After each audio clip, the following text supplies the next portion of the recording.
నమస్తే అందరికీ. ఇంకొక రెసిపీతో ఈరోజు వచ్చేసేసి మష్రూమ్ కర్రీ. చాలా టేస్టీగా ఉంటుంది. ఒక 15 మినిట్స్లో కంప్లీట్ అవుతుంది. ఒక మిక్సీ జార్లో 4 నుండి 5 జీడిపప్పు, గసగసాలు, అల్లము, వెల్లుల్లి, దాంతోపాటు ఒక 4 లవంగాలు, కొంచెం చెక్క, ఒక యాలక్కి ఇవన్నీ తీసుకొని దాంతోపాటు 2 టమోటాలు వేసేసుకొని బాగా మెత్తగా మిక్సీ పట్టేసుకోవాలి. దీంతో పాటునే కొంచెము పెరుగు కూడా వేసుకొని మిక్సీ పట్టుకోండి.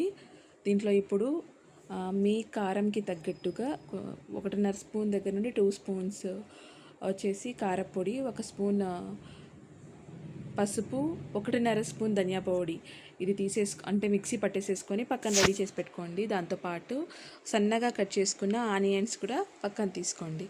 ఇప్పుడు ఒక బాండ్లీలో ఆయిల్ వేసేసుకొని దాంట్లోనే ఒక 4 పచ్చిమిర్చి వేసుకొని కొంచెం ఫ్రై చేసుకున్న తర్వాత ఆనియన్ వేసేసుకొని, అంటే చాలా సన్నగా కట్ చేసుకున్న ఆనియన్స్ వేసుకొని దాన్ని గోల్డెన్ బ్రౌన్ కలర్లో వచ్చే విధంగా ఫ్రై చేసుకోండి. దీంట్లోనే ఒక 2 రెబ్బల కరివేపాకు కూడా వేసుకొని ఫ్రై చేసుకోండి. మీరు ఆనియన్ ఎంత ఫ్రై చేస్తారో అంత టేస్ట్ వస్తుంది.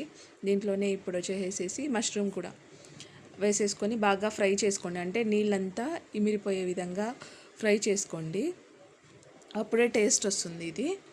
ఇప్పుడు మనం ఏమైతే స్టార్టింగ్లో మసాలా ప్రిపేర్ చేసుకున్నామో ఆ మసాలా వేసేసుకొని బాగా దాంట్లో ఆయిల్ పైకి వచ్చే విధంగా ఫ్రై చేసుకోండి.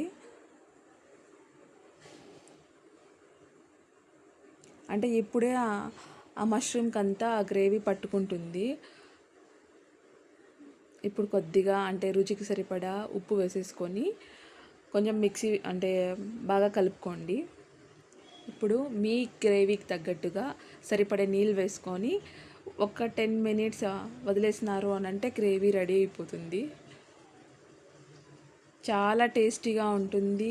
తొందరగా అంటే గ్రేవీ అంటే కొంచెం బాగా నోటికి పుల్లగా కొంచెం కారంగా తినాలి అనుకున్న వాళ్ళు ఇట్లా మష్రూమ్ కర్రీ ట్రై చేసి చూడండి. చాలా టేస్టీగా ఉంటుంది. లాస్ట్లో వచ్చేసేసి కొత్తిమీరతో సర్వ్ చేసుకుంటే అయిపోతుంది. చాలా టేస్టీగా చాలా బాగా ఉంటుంది. Mushroom curry ready. మీకు నా వీడియో నచ్చినట్లయితే లైక్, షేర్ అండ్ సబ్స్క్రైబ్.